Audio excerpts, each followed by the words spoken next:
Magandang buhay kasipag. Solar panel ba ang hanap mo? Yung tipong malaki, yung talagang legit at mabigat. Kita mo naman, malapad pa sa katawan ko. O di ba? Nakakasawa kasi yung mataas ang watts pero pag dumating maliit. Maliit pa sa tansang magbalikan kayo ng jowa mo.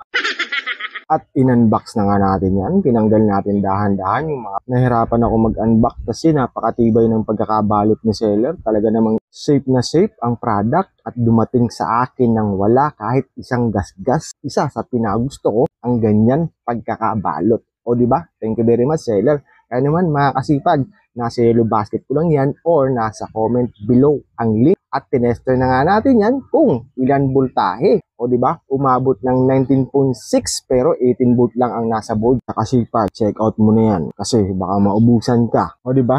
Napakasimpleng pag-promote pero legit. No fake, no lie. Kaya nasa yellow basket ko lang yan kasi pag check out mo na yan, talagang legit yan.